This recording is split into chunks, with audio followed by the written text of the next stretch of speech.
आज हम जिस मूवी को एक्सप्लेन करने जा रहे हैं उसका नाम है ग्रीनलैंड। मूवी की शुरुआत में हम जॉन गैरेटी को देखते हैं जो कि जॉर्ज अटलांटिया में रहता है। वो काफ़ी फेमस आर्किटेक्टर है। जॉन का एक बेटा है लेकिन उसके रिलेशन अपनी वाइफ के साथ ठीक नहीं होते। कल जॉन की बेटे की बर्थडे है। वो जल्दी से अपना काम ख़त्म करता है। वो और उसकी वाइफ नेल्सन तय करते हैं कि वो अपने बेटे के लिए एक दूसरे को मौका देंगे। नेथन अपने पेरेंट्स को साथ देकर बहुत खुश होता है। वो अपनी बर्थडे के लिए काफी एक्साइटेड होता है। तभी टीवी पर एक न्यूज चलती है कि एक कॉमेट अर्थ से टकराने वाला है, वो भी सिर्फ 2 दिन में। कॉमेट सूरज के गिर्द होते हैं और सूरज की गर्मी से हीटेड बॉडीज बन जाते हैं, लेकिन वो हमारे प्लेनेट से नहीं टकराते। ये कॉमेट निज़ाम शमसी के दूर दराज इलाकों से आते हैं और हमारे सूरज और ज़मीन से बहुत ही दूर से सूरज के गिर्द चक्कर लगाकर वापस चले जाते हैं, लेकिन ऐसा कभी नहीं हुआ कि वो ज़मीन से कभी टकराए हों। टीवी, रेडियो, सोशल मीडिया पर हर जगह पर यह न्यूज़ थी कि 2 दिन में कॉमेट ज़मीन से टकराने वाला है। लोग इस बात को इतना सीरियस नहीं लेते। वो समझते हैं कि इसका इम्पैक्ट ज़्यादा पावरफुल नहीं होगा। जॉन अपने बेटे को बर्थडे शॉपिंग के लिए मॉल लेकर जाता है। वहाँ वो देखता है कि बहुत सारे जेट्स फ्लाई कर रहे हैं, लेकिन जॉन इस बात को इग्नोर कर देता है और शॉपिंग करने लगते हैं। तो तभी थोड़ी देर बाद उसे गवर्नमेंट की तरफ से एक ऑफिशियल मैसेज आता है और उसके बाद एक कॉल आती है जिसमें प्री रिकॉर्डेड मैसेज होता है, जिसमें से बताया जाता है कि उन्हें एक सेफ शेल्टर के लिए सिलेक्ट किया गया है। उन्हें एक मिलिट्री बेस पर पहुंचना है जहां से उन्हें एक सीक्रेट बेस तक ले जाया जाएगा। सेम यही मैसेज जॉन के टीवी पर प्ले हो रहा होता है, लेकिन नेल्सन उसे देख नहीं पाती। जॉन काफ़ी परेशान होता है। जब वो घर पहुंचता है तो देखता है कि उसके नेबर्स बर्थडे पार्टी के लिए आते हैं। टीवी पर वो न्यूज़ देखते हैं कि कॉमेट बहुत सारे टुकड़ों में बढ़ चुका है। सबसे बड़ा टुकड़ा 2 दिन बाद वेस्टर्न यूरोप से टकराएगा, जिससे इंसानी जानों को खतरा है। सब काफी डर जाते हैं। फिर एक फ्रैगमेंट बरमूदा ट्रायंगल में गिर जाता है। टीवी पर तो उसका कोई इम्पैक्ट नहीं दिखाया जाता, लेकिन जॉन जब बाहर निकलता है तो वो काफी सारे परिंदों को देखता है। फिर एक स्ट्रेंज वेव आती है और घर के शीशे तोड़ जाती है। ये सब तबाही एक छोटे टुकड़े से हुई थी। उसके बाद सब परेशान हो जाते हैं। 2 दिन में इस तरह के कई फ्रैगमेंट टकराएंगे। इस दौरान जॉन को वही मैसेज और कॉल आती है जिसमें बताया जाता है कि उन्हें एक सेफ शेल्टर के लिए सिलेक्ट किया गया है। उसके साथ ही जॉन को एक QR कोड भी आता है ताकि उसकी फैमिली को रिकॉग्नाइज किया जा सके।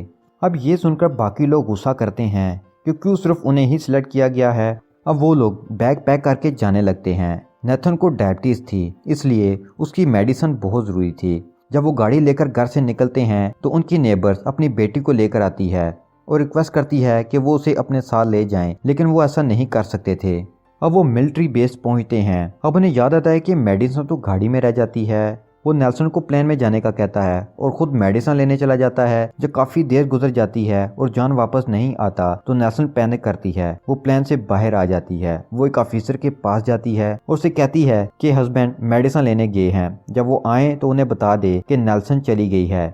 नेथन की मेडिसिन वाली बात सुनकर ऑफिस दोनों माँ बेटे को अलग अलग ले जाते हैं, क्योंकि इस प्लेन में कोई भी पेशेंट अलॉट नहीं था। इधर जॉन वापस आता है और नेल्सन को ढूंढने लगता है। जब वो नहीं मिलती तो जॉन प्लेन में चला जाता है। उसे लगता है कि वो लोग प्लेन में बैठ गए होंगे। इधर नेल्सन रिक्वेस्ट कर रही होती है कि नेथन को जाने दिया जाए। वो कहती है कि मेरे हस्बैंड प्लेन में होंगे। ऑफिसर उनकी बात मान जाती है। जॉन काफी टेंशन में था, लेकिन वो ये सोचकर प्लेन पर चढ़ जाता है कि शायद नेल्सन इधर हो। जब वो जाता है तो उसे नेल्सन नहीं मिलती।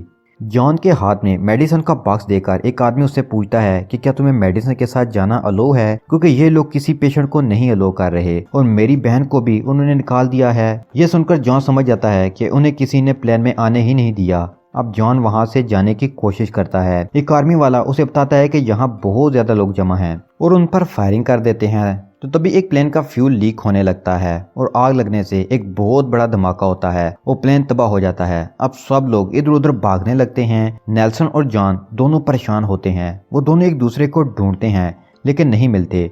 नेल्सन अपनी गाड़ी के पास जाती है और नोट छोड़ देती है कि मैं अपने पेरेंट्स के घर जा रही हूँ, तुम भी वहाँ आ जाना। जहाँ जब गाड़ी के पास जाता है तो वो नोट देख लेता है और वो खुश होता है कि उसकी फैमिली को कोई नुकसान नहीं पहुँचा। नेल्सन नेथन को लेकर करीब ही एक मेडिकल स्टोर में चली जाती है। वहाँ कुछ शूटर्स आते हैं और फायरिंग शुरू कर देते हैं। नेल्सन बाहर आ जाती है और एक कपल से लिफ्ट मांगती है। वो उसे करीब ही लिफ्ट देने तक राजी हो जाते हैं। फिर नेल्सन उन्हें सारी कहानी बताती है कि क्यों मिलिट्री वालों ने नेथन को साथ ले जाना अलो नहीं किया।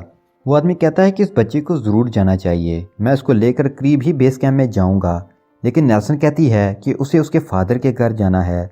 वो लोग उन्हें गाड़ी से उतार देते हैं। फिर वो सड़क पर खड़े होकर अपने बेटे के लिए मदद मांगती है। जॉन नेल्सन को कॉल करने के लिए एक बिल्डिंग की छत पर चढ़ जाता है। वहाँ कुछ लोग पार्टी कर रहे होते हैं क्योंकि दुनिया खत्म होने वाली है। फिर देखते ही देखते दूर एक कोमेट टकराता है और तबाही मच जाती है। जॉन परेशान होता है कि उसकी फैमिली कहाँ है। अब जॉन नीचे आ जाता है। उसे माइग्रेंट्स की कार दिखाई देती है जो कि कनाडा जा रहे हैं। जॉन उसमें बैठ जाता है ताकि नेल्सन के फादर के घर जा सके। गाड़ी में एक कैलिब नाम का आदमी होता है। वो बताता है कि उसकी माँ भी सिलेक्टेड है। वो एक आर्मी डॉक्टर है। गवर्नमेंट को पहले ही पता था कि कोई गड़बड़ है, इसलिए उन्होंने लॉटरी सिस्टम निकाला। कैलिब के कुछ दोस्त पायलट हैं। उन्होंने ही जेट्स को फ्लाई होते देखा और उन्हें ट्रेस किया। असल में यूएस आर्मी ने कुछ बंकर बनाए हैं और वहीं पर सबको लेकर जा रहे हैं। लोगों को उनके प्रोफेशन के हिसाब से सिलेक्ट किया जाता है। जॉन एक आर्किटेक्ट है और कमेट टकराने के बाद जो तबाही होगी, दुनिया को फिर से बिल्डिंग्स और टावर्स बनाने होंगे, इसलिए जॉन को सिलेक्ट किया गया। कैलिब कहता है कि हम कनाडा जरूर जाएंगे। वहाँ उनके पायलट दोस्त उन्हें ग्रीनलैंड ले जाएंगे। पता नहीं वहाँ आर्मी उन्हें एंटर होने देती है या नहीं, लेकिन वो जरूर जाएंगे। वो जॉन को भी साथ चलने का कहते हैं, लेकिन वो इनकार कर देता है। अब कुछ लोग जॉन पर अटैक करते हैं क्योंकि वो सिलेक्टेड था। अब फाइट में कैलिब भी आता है और मारा जाता है। दूसरी तरफ वो पागल आदमी अपनी बीवी से कहता है कि हमें जान बचाने का दूसरा मौका मिला है। वो मिलिट्री बेस तक पहुंच जाते हैं और कहते हैं कि देखो, इसके हाथ में स्ट्रिप है, हमारी स्ट्रिप कहीं खो गई है, ये हमारा बेटा है। लेकिन नेथन रोते हुए कहता है कि ये मेरे पेरेंट्स नहीं हैं, उन्होंने मुझे किडनैप किया है। उसके बाद नेल्सन लिफ्ट लेकर इस कैंप में पहुंच जाती है। मिलिट्री वाले नेथन को लेकर मिसिंग कैंप में चले जाते हैं।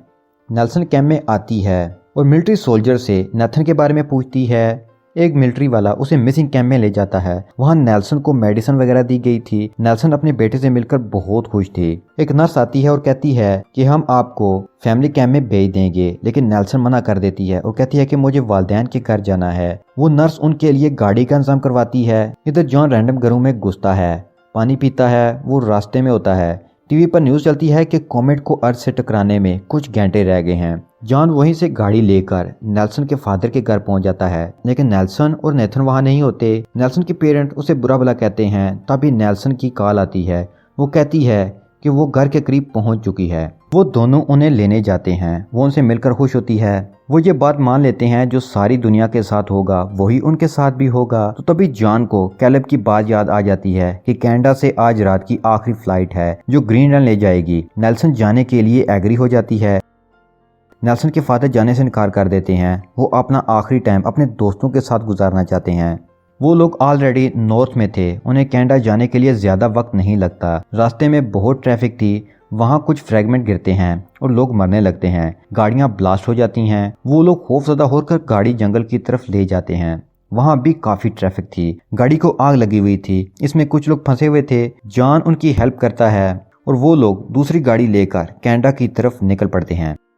5-6 किलोमीटर के डिस्टेंस के बाद वो लोग उस टाउन में पहुंच जाते हैं। वो देखते हैं कि आखिरी प्लेन भी टेक ऑफ करने वाला है। जॉन गाड़ी को सीधा रनवे पर ले आता है। पायलट जहाज से बाहर निकलकर आर्गुमेंट करने लगता है। वो उन्हें जहाज में बिठा लेते हैं। अब अगली सुबह वो ग्रीनलैंड पहुंच जाते हैं। वो देखते हैं कि दूर एक फ्रैगमेंट अर्थ से टकराता है। वेव्स इतनी शॉकिंग होती हैं कि उनका प्लेन क्रैश हो जाता है। वो लोग एक पहाड़ी पर चढ़ जाते हैं। वहां से उन्हें एयरबेस का एक बंकर नजर आता है। वो वहां से फिर मिलिट्री को सिग्नल भेजते हैं। वो उन्हें लेने के लिए ट्रक भेजती है।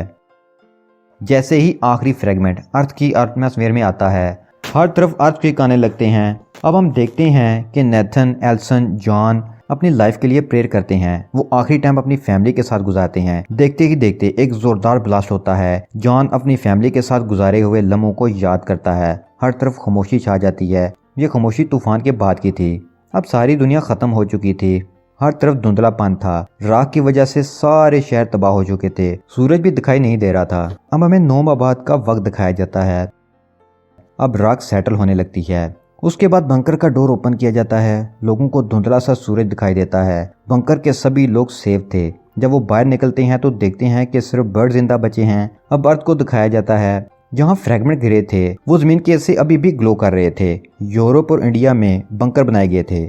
वहाँ भी कुछ लोग जिंदा बचे थे। उनसे कांटेक्ट किया जाता है। अब यहीं पर यह मूवी खत्म हो जाती है।